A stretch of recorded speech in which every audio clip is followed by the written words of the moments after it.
NSTV ముందుగా వార్తల్లోని ముఖ్యాంశాలు. నిర్మల్ జిల్లా బాసర క్షేత్రాన్ని ఆధ్యాత్మిక పర్యాటక కేంద్రంగా అభివృద్ధి చేస్తామన్న మంత్రులు కొండా సురేఖ, వివేక్ వెంకటస్వామి. త్రిశక్తులు వెలిసిన పవిత్ర బాసర క్షేత్రాన్ని దేశవ్యాప్తంగా గుర్తింపు పొందేలా అభివృద్ధి చేయడమే ప్రభుత్వ లక్ష్యమని రాష్ట్ర దేవాదాయ అటవీ శాఖ మంత్రి కొండా సురేఖ తెలిపారు. శనివారం బాసరలో పలు అభివృద్ధి కార్యక్రమాలను ప్రారంభించిన మంత్రి బాసర సరస్వతి అమ్మవారి ఆలయంలో ప్రత్యేక పూజలు నిర్వహించారు.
ఇక్కడ రావడానికి ఇప్పుడు ప్రస్తుతానికి ఈ ఎంట్రన్స్ లోనే ఎగ్జిట్ ఎంట్రీ అవుతాం కాబట్టి వాళ్ళకి ఒక క్యూ కాంప్లెక్స్ నిర్మాణం చేయబోతున్నాము.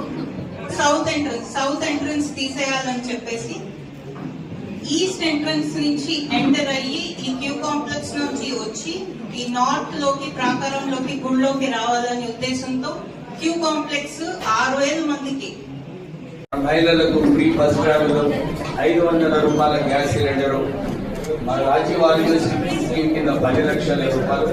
దాంతో పాటు ఇందిరమ్మ ఇల్లు మీరందరూ చూస్తున్నారు. గ్రామంలో అందరూ కూడా సంతోషిస్తున్నారు. ఒక్కొక్క నియోజకవర్గంలో 3,000 ఇళ్ళు ఇవ్వడం జరిగింది. దాంతో పాటు సన్న బియ్యము 3,500 సన్న బియ్యము. ఇప్పుడు రైతు భరోసా కూడా రైతులకు అన్ని చోట్ల కూడా రైతు భరోసా ఇవ్వడం.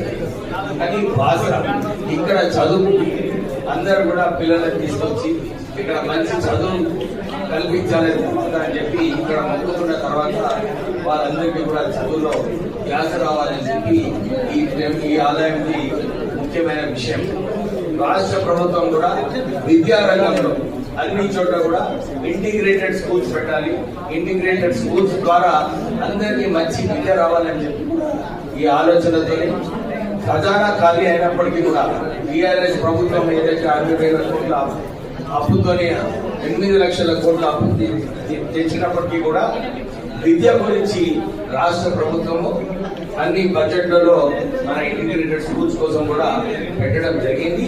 దీంతో పాటు మొన్న కూడా 10,000 ఉద్యోగాలు టీచర్లందరినీ కూడా భర్తీ చేసి అన్ని స్కూళ్లలో మంచి టీచర్లు ఉండాలని చెప్పి ఆ ఆలోచనతోనే రాష్ట్ర ప్రభుత్వం పనిచేస్తుంది. నేను కార్మిక శాఖ మంత్రి అయిన తర్వాత మొన్న ముఖ్యమంత్రి గారితో కూడా ఇదే చర్చ చేయడం జరిగింది. అక్కడ గంట దీపమని బయట పెట్టి కొబ్బరికాయ కొట్టేటువంటి అవకాశం కల్పించాము. ఒకటి మరి చౌల్ట్రీ లాగా కట్టి ఒక హాల్ లాగా కట్టి ఒక గుడి దర్శనం చేసుకున్నాక కూర్చోడానికి స్థలం కూడా లేకుండాము. ఈ రోజు దాని వల్ల వచ్చిన భక్తులు కాసేపు అక్కడ విశ్రాంతి తీసుకునే అవకాశం కల్పించాము. బయట టాయిలెట్స్ లేకుండే టాయిలెట్స్ కట్టించాము. వికలాంగులకు ప్రత్యేకమైనటువంటి లిఫ్ట్ ఏర్పాటు చేశాము. బ్యాటరీ కార్స్ ఏర్పాటు చేశాము. ఏదైతే భక్తులు నిలబడి దర్శనానికి నిలబడతారో ఆ యొక్క దారి పొడుగు కూడా ఎండతో కింద వాళ్ళ కాలు నిలబడలేనటువంటి పరిస్థితి ఉంటే మరి దానికి కూడా మరి వైట్ పెయింట్ వేయడమే కాకుండా మ్యాట్స్ వేస్తూ వాళ్ళకి కాళ్ళు కాలకుండా వెళ్ళేటువంటి అవకాశము, పై నుంచి ఎండగొట్టకుండా ఒక షేడ్ కూడా వేయడం జరిగింది. ఈ విధంగా మన అదేవిధంగా ఎవరైతే డోనర్స్ ఉన్నారో వాళ్ళకి ఆఫీస్ ఎక్కడుందో తెలియకపోయేది. అటువంటిది ఇప్పుడు డోనర్స్ సెల్ కూడా చాలా ఎదురుగా పెట్టడం జరిగింది. మరి పక్కన అంటే త్రిశక్తులు ఉన్నటువంటి ప్రాంతం ఇది. లక్ష్మీదేవి, సరస్వతి, మరి శక్తి స్వరూపిణి అయినటువంటి కాళీమాత ఈ ముగ్గురు ఉండడం వలన ఈ ప్రాంతానికి ఇంకా పవర్ ఎక్కువగా ఉంటుంది. అంటే చదువు అనేది మనకు ప్రాముఖ్యం, లక్ష్మి అనేది మనకు జీవితంలో అవసరం. అదే విధంగా మనకు శక్తి అనిచ్చేది మరి కాళీ అమ్మవారి 3 అమ్మవార్లు కూడా ఇక్కడ ఉండడం వలన ఈ యొక్క మరి ప్రాంతానికి చాలా పెద్ద ఎత్తున భక్తులు రావడం వస్తూ వాళ్ళు ఎప్పుడైతే అమ్మవారు వేశారో వాళ్ళు వచ్చినప్పుడు ఒక సిరాబుడ్డి, ఒక పెన్ను, సరస్వతి కదా చదువుల తల్లి అని చెప్పి అలా పెట్టడం ఆనవాయితీగా మారి ఆ తర్వాత ఇక్కడ అక్షరాభ్యాసం స్టార్ట్ చేయడం జరిగింది.